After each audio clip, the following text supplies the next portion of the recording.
Well, we're going to have, the depth chart is coming out.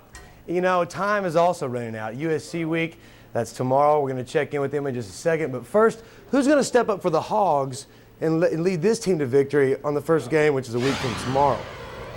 At the wide receiver spot, usually that job is reserved for a senior. There's only one senior wide receiver on the depth chart, Cedric Washington. He's got the experience and he's got the skills. 27 catches and over 350 yards receiving last season. He'll also be returning punts on a part-time basis, but his biggest role could be a leader toward the youngsters. Yeah, and he probably had his best camp by far his entire, and I'm talking about his entire career. So I mean, I've been real proud of his attitude.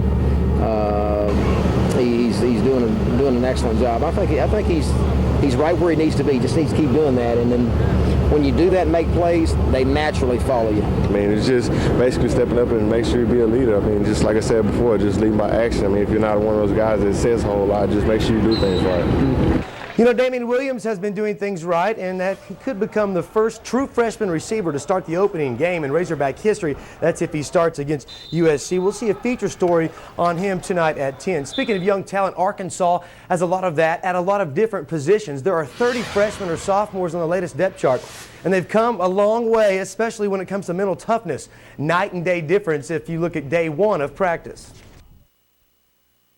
All of them have gotten better. If you took a film from the first day and went all the way through Andrew Norman, Marcus Wade, London Crawford, you could see the difference from the first day to after about the 25th, 26th practice.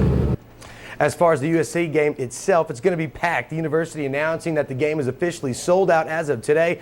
That's the third time the stadium has been sold out since the expansion to 72,000 seats. The other two times in 2001 against Tennessee and in Texas in 2004, both losses. Maybe a third time is the charm. The outcome of this game will have a lot to do with John David Booty. The Trojans starting quarterback says he feels no pressure despite following two big names, Carson Palmer and Matt Leinart. I've been around here for quite a long time, and I do feel comfortable in the situation. And, you know, when Matt was out of practice all of last spring, I took over with the one. So, you know, I have that experience, you know, in my past. So it's not, you know, like brand new to me. We are so new, you know, in that we haven't played a game with John David and Mark, you know, in the quarterback spots, the running backs have never played, you know. So you don't know what will happen when you get there. The preparations and the stagings that we've had, you know, to build up to this have gone well, and the kids have handled it well. Nationally, a few Arkansas ties on the nationwide leaderboard. Arkadelphia's Ken Duke, Conway's Bryce Mulder, and former Hog Brendan Pappas are all in the top 25 this week.